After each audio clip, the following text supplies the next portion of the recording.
Hello students, welcome in English grammar class. तो आज हम करेंगे multiple choice questions one word substitution के।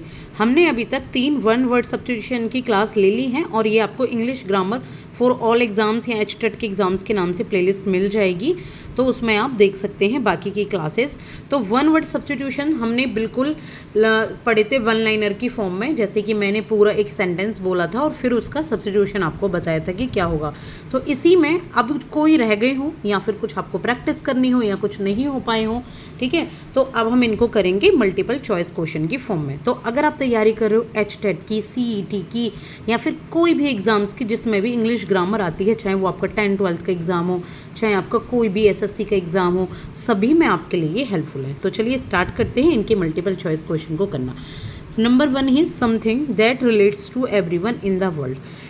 एक ऐसी चीज़ जो संसार में सबसे रिलेट है, ठीक है, सबसे। तो क्या कहेंगे उसको? जनरल कहेंगे, यूजुअल कहेंगे, कॉमन कहेंगे या यूनिवर्सल कहेंगे? तो जो इसका आंसर होगा वो होगा यूनिवर्सल। यूनिवर्सल मतलब सबके लिए समान है, एप्लीकेबल है सबके लिए। ऐसा नहीं है कि सिर्फ एक ही पर्सन पर कोई बात लागू, कहते हैं ना, ये तो यूनिवर्सल है, ठीक है। तो ये हो जाएगा इसका आंसर। इसके बाद है an expression of mild disapproval. आपने डिसअप्रूवल यानी कि अपना कोई डिसअप्रूवल मतलब अपना नामंजूरी दे दी, तो उसका एक्सप्रेशन जो होता है उसको क्या कहते हैं? उसका जो आपने भाव दिया उसको क्या कहते हैं? वार्निंग, चेतावनी, या इम्पर्टिनेंस, या डेनिग्रेशन, डिनाइग्रेशन, या फिर रीप्रूफ। क्या कहेंगे इसको? इसको कहेंगे यहाँ पे रीप्रूफ। आपने यहाँ पे माइल्ड डिसअप्रूवल दे दी, भाई नहीं पसंद आया, यानी कि उस चीज़ को रीप्रूफ करने की ज़रूरत है। आप दोबारा रीप्रूफ, जैसे आप पेरेंट्स से कहते हैं ना कभी कभार मुझे वहाँ जाना है, पैसे चाहिए, आप पेरेंट्स का आपको डिनायल मिलता है, फिर आप कोई बहाना ढूंढ के लाते हैं कि अच्छा नहीं, ये तो मुझे इस काम के लिए चाहिए था पापा, ये ज़रूरी काम है, कोई फॉर्म फिल करना है, तो ये रीप्रूफ आपने एक तरीके से कहा है। तो इस एक्सप्रेशन को, माइल्ड डिसअप्रूवल को, रीप्रूफ कहा जाता है। इसके बाद है one who is not easily pleased by anything. एक ऐसा इंसान जो जल्दी से किसी चीज़ से प्लीज्ड ही नहीं होता, खुश ही नहीं होता, उसको क्या कहेंगे? मैडन, प्रिकैरियस, मेडेबल, या फिर फास्टिडियस।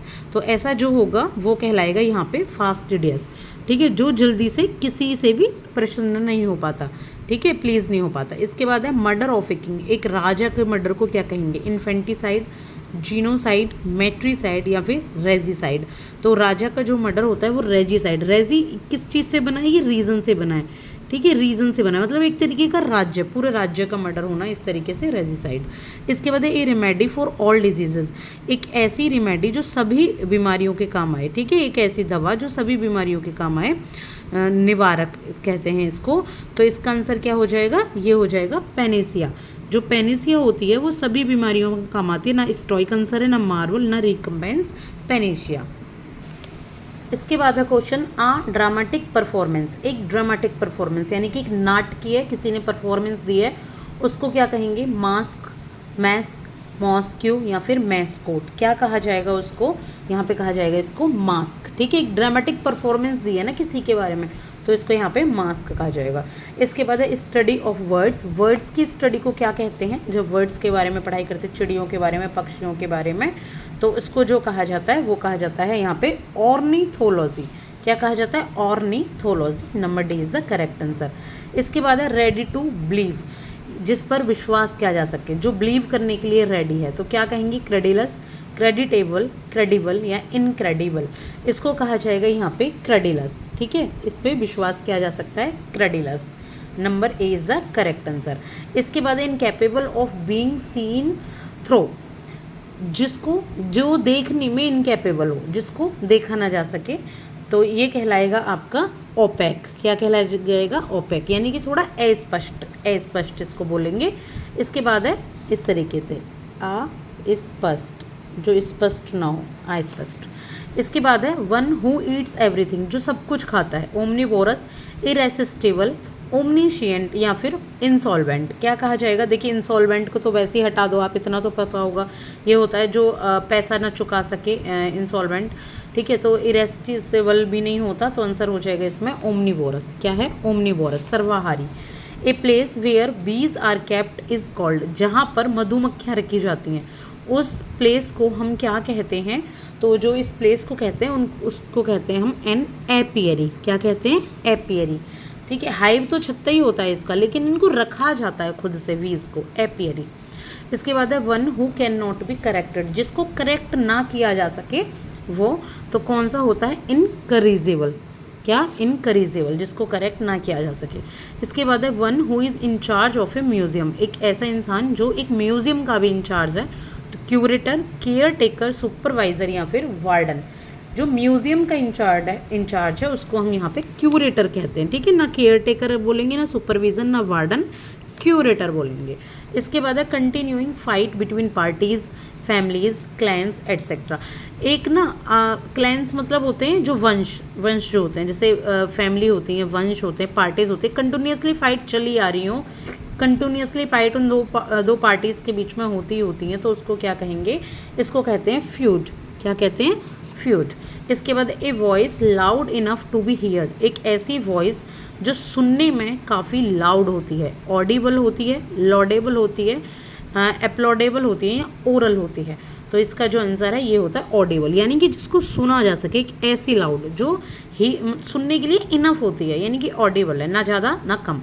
इसके बाद है ए पेपर रिटन बाई हैंड, एक ऐसा पेपर जिसको हाथ से लिखा गया, यानी कि हस्तलिखित में अपनी राइटिंग के थ्रू यहाँ पे लिखा गया है, तो इसको हम कहते हैं मनुस्क्रिप्ट। क्या कहते हैं, मनुस्क्रिप्ट। ये प्रिंट नहीं हुआ, इसको हाथ से लिखते हैं। इसके बाद है हैबिचुअली साइलेंट और टॉकिंग लिटिल, जो लोग हैं, कुछ लोग देखे होंगे थोड़ा कम बोलते हैं, चुप रहते हैं, बहुत कम बातें करते हैं, उसको क्या कहते हैं, सर्वले, टैकीटोन या फिर अनइक्विवोकल या सिनोप्टिक। क्या है इसका आंसर, इसका आंसर हो जाएगा टैकीटोन। क्या है, टैकीटोन। कोई दोस्त हो आपका कम बोलता हो, taciturn. To slap with a flat object, आप एक फ्लैट ऑब्जेक्ट है उस पर आप गिर गए हैं, स्लैप हो गए हैं, तो इसको क्या कहेंगे, स्वेट। क्या हो जाएगा ये, स्वेट। इसके बाद है person who speaks many languages, एक ऐसा पर्सन जो बहुत सारी भाषाएं बोल सकता है, तो इसको लिंग्विस्ट कहते हैं। क्या कहते हैं, लिंग्विस्ट। मोनोलिंगुअल मत कह देना, मोनोलिंगुअल तो एक ही भाषा बोलता है। इसके बाद है a light sailing boat built specially for racing, एक लाइट सेलिंग बोट है। लाइट सेलिंग मतलब कम बहने वाली बोट है, लाइट सेलिंग होती है उसमें, वो स्पेशली रेसिंग के लिए बनी होती है। उसको क्या कहते हैं, उस बोट को, तो इस बोट को यहाँ पे कहते हैं याक। क्या कहते हैं, याक। आपने देखी भी होंगी याक, आंसर इज याक। तो अभी की जो क्लास है उसमें मैं इतने ही करा रही हूँ, 20 तक है। नेक्स्ट क्लास में मैं फिर से वन वर्ड सब्स्टिट्यूशन के फिर से लेकर आऊँगी। अभी बहुत ज़्यादा लंबी क्लासेस हो जाएगी आपकी, तो आप उसमें पढ़ लीजिएगा। Thank you so much for giving your valuable time. Thank you.